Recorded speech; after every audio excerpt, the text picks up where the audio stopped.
안녕하세요. 10월 6일 수요일 한절 한끼입니다. 오늘은 어제에 이어서 욥기 3장 말씀으로 묵상하고 은혜를 나누고자 합니다. 그런 말씀 드렸죠. 1, 2장의 욥과 3장의 욥이 전혀 다른 사람처럼 보인다. 그런데 전혀 다른 사람이 아니라는 것이 문제입니다. 욥은 왜 이렇게 무너져가고 있을까? 왜 이렇게 변해버렸을까? 오늘은 그 관점으로 도대체 근본적인 문제가 무엇일까? 함께 나눠보도록 하겠습니다.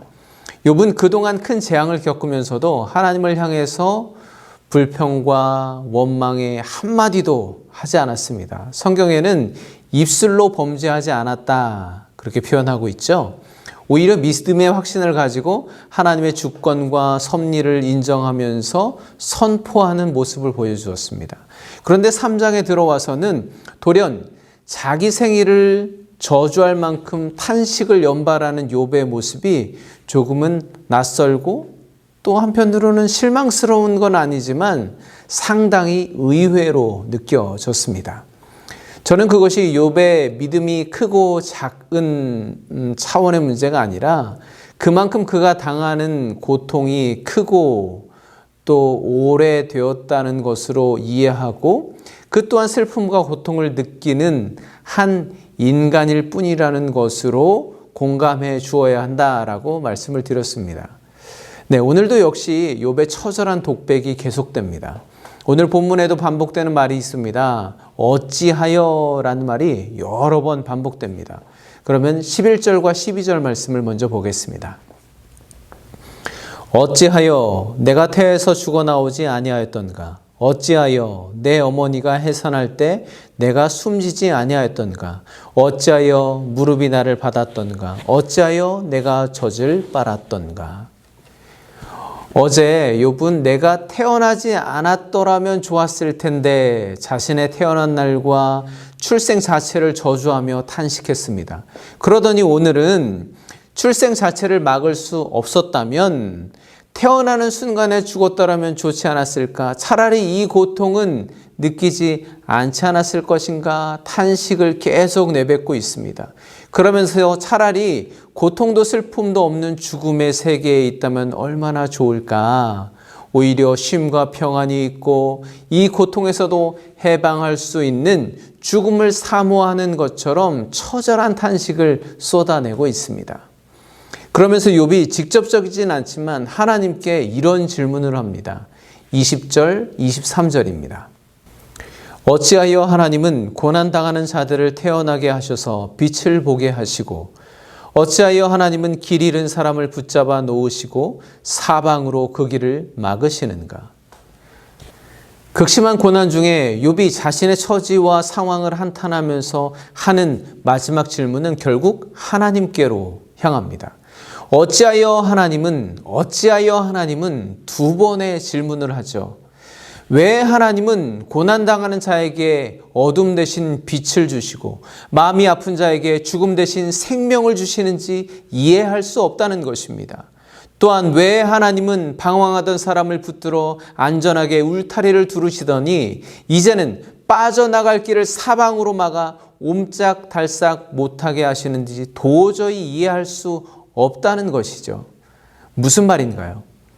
나를 세상에 태어나게 하셔서 고통을 당하게 허용하시는 하나님이 조금이라도 나를 불쌍하게 긍휼히 여기신다면 나의 고통을 좀 헤아리시고 죽게 내버려 두기라도 하셔야 하는 것 아니냐? 그렇게 질문하고 있는 것입니다. 도대체 왜 죽고 싶어도 죽지 못하게 하시는지 이해를 못하겠다며 어찌하여 한탄하고 있는 거죠. 여러분은 오늘 욥과 같이 땅바닥에 털썩 주저앉아서 그와 같은 심정으로 슬픔을 토로해 본 적이 있으신가요? 흔히 고난은 우리의 믿음을 검증하는 시험지와 같다고 말하기도 하죠. 왜 그럴까요? 우리가 욥과 같이 큰 고난을 오랫동안 당하게 되면 최종적으로 질문하는 것이 정해져 있습니다. 그것은 하나님은 누구신가 하는 질문입니다. 우리가 하나님을 몰라서 하는 질문이 아니라 평소에는 잘 깨닫지 못하다가 고난에 처하게 되면 내가 평소에 알고 있던 하나님과 고난 중에 만나는 하나님이 사뭇 다르게 느껴지기 때문입니다. 오늘 1, 2장의 욥이 3장의 욥과 전혀 다르게 느껴지는 것도 반대로 본다면 같은 개념이라고 할 수가 있겠습니다. 평소에는 그걸 잘 모르고 그래도 큰 문제 없이 신앙생활 하지만 오늘 욥처럼 큰 고난을 마주하게 되면 누구나 똑같이 질문합니다. 하나님이 이런 분이신가? 하나님은 정말 어떤 분이신가?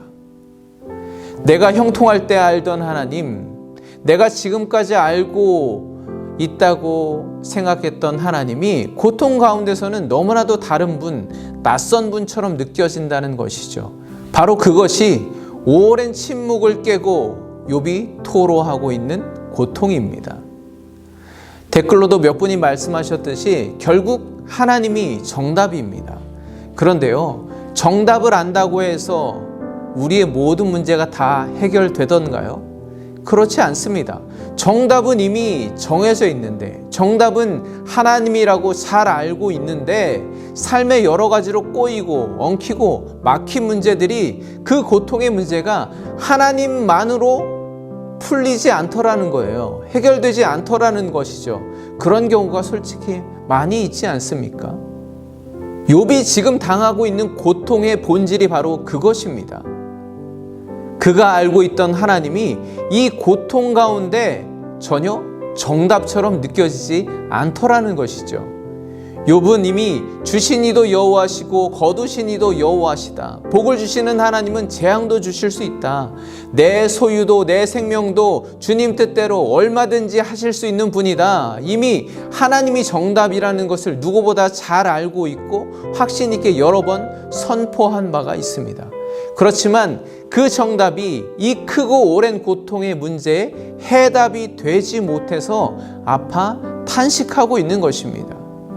어찌하여 하나님은 그는 정말 죽고 싶은데 차마 죽을 수도 없습니다. 하나님이 죽을 길마저 막고 차단해 버리고 계신 거죠. 그러다 보니 그동안 내가 믿고 알던 하나님이 도대체 어떤 분인지 점점 모르겠고 낯설게 느껴지기 시작하는 것입니다. 하나님이 내 인생의 정답이라고 믿고 살아왔는데 이 문제에 있어서만큼은 해답이 되지 않는 것 같습니다. 이 고통의 문제를 해결할 수 있는 유일한 길이라 여겨지는 죽음의 길마저 막아버리시는 걸 보면 오히려 이제는 하나님이 내 문제의 시작, 원인처럼 느껴지기 시작한다는 거죠. 어떤 목사님은 지금 욥의 상황을 이렇게 표현했습니다. 욥은 지금 하나님이 내 문제의 출구가 아니라 하나님이 내 문제의 입구처럼 느끼고 있을지도 모른다. 그것이 욥의 고통이다. 하나님이 여러분의 인생의 정답이듯 여러분 문제의 해답이 되시나요?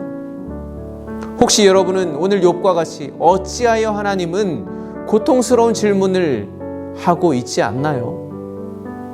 어찌하여 하나님은 내가 길을 잃고 방황할 때 나를 붙들어 울타리로 둘러 보호하시더니 이제는 내가 원하는 아무 곳으로도 빠져나갈 수 없게 사방으로 길을 막으시고 절대 비켜주시지 않을까요? 왜 이 고통 가운데 가두어 두시는 낯선 하나님으로 계실까요?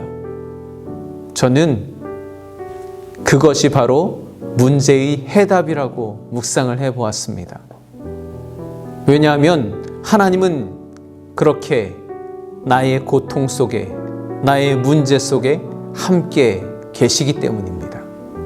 오늘도 욥의 고통을 통해서 우리와 함께 하시는 하나님을 더욱 깊이 경험하시는 복된 날이 되시기를 간절히 축복합니다. 감사합니다. 내일 뵙겠습니다.